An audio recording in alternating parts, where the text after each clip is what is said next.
দুই ভাই নিজেদের একটা দেশ গড়ার জন্য হাজারটা স্টিলের খুঁটি নিয়ে আসে। একজন মানুষ স্টিলের খুঁটির ওপর বসে ঢাকনাটা টেনে খুলে দেয়। সঙ্গে সঙ্গে সমুদ্রের পানি ভেতরে ঢুকতে শুরু করে, আর খুঁটিটা মুহূর্তের মধ্যেই ডুবে যায়। তারপর সমুদ্রের তলায় একটি প্লাজমা মেশিন চালু করা হয়, আর খুব দ্রুত তাদের এলাকার প্রথম প্রধান খুঁটি দাঁড়িয়ে যায়। এই একই প্রক্রিয়া বারবার করে মাত্র 1.5 সপ্তাহের মধ্যেই তারা 400 বর্গমিটার জায়গার ভিত্তি তৈরি করে ফেলে। এরপর তারা কূপ খননের জন্য 2 জন শ্রমিককে ডাকে, আর তারা সফলভাবে পানীয় জলের সমস্যার সমাধান করে। কিন্তু যখন দুই ভাই আনন্দে নাচতে নাচতে উদযাপন করছিল, তখন পাশ দিয়ে যাওয়া কোস্টগার্ড তাদের দেখে ফেলে। তবে খোলা সমুদ্রে থাকায় সেখানে তাদের কোনো অধিকার ছিল না, তাই অসহায়ভাবে হাত নেড়ে তারা ফিরে যায়। কিন্তু কে জানত, রাতে হঠাৎ আবহাওয়া বদলে যাবে, মুষলধারে বৃষ্টি শুরু হয়, আর সুনামির মতো ঢেউ তাদের পুরো দেশটাকে ঢেকে ফেলে। দুই ভাই মনে করেছিল এখানেই তাদের গল্পের শেষ। ঠিক তখনই গভীর সমুদ্রের অন্ধকারে ভেসে আসা এক ব্যক্তি সেখানে পৌঁছায়। পরের দিন সে হয়ে যায় এই দেশের প্রথম বাসিন্দা। কিন্তু তারা জানত না, এই মানুষটি একজন স্ট্রাকচারাল ইঞ্জিনিয়ার। তার সাহায্যে খুব দ্রুত ঘরবাড়ি তৈরি হয়ে যায়।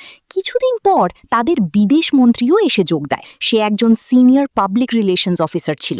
নিজের কাজে খুব দক্ষ হওয়ায় তার বস তাকে ভয় পেতে শুরু করে এবং শেষ পর্যন্ত চাকরি থেকে বের করে দেয়। তাই সে এখানে চলে আসে। এই স্বাধীন দেশে, যেখানে কোনো অভ্যন্তরীণ দ্বন্দ্ব নেই, সে নিজের পুরো ক্ষমতা দেখাতে পারে। সে কাছের বন্দরে একটি প্রচার বোর্ড লাগিয়ে দেয়, যার ফলে অসংখ্য পর্যটক এখানে ঘুরতে ও আনন্দ করতে আসতে শুরু করে। খুব শিগগিরই এই ছোট দেশটি তাদের প্রথম বড় আয় করে ফেলে। তাদের বিশ্বাস ছিল খুব দ্রুত তাদের দেশের আয়তন দ্বিগুণ হয়ে যাবে। কিন্তু যখন তারা সুন্দর ভবিষ্যতের স্বপ্ন দেখছিল, তখন তাদের বিখ্যাত হয়ে ওঠার খবর পেন্টাগন পর্যন্ত পৌঁছে যায়। রিপোর্ট পাওয়ার পর জেনারেল সঙ্গে সঙ্গে তার 2 জন বিশেষ লোককে তদন্তের জন্য পাঠায়, যাতে সুযোগ পেলে তারা এই ছোট দেশটি দখল করতে পারে। কিন্তু কে জানত, সেখানে গিয়ে কিছুক্ষণ থাকার পরই তারা অনুভব করবে এই জায়গাটাই তাদের কাঙ্ক্ষিত ঘর।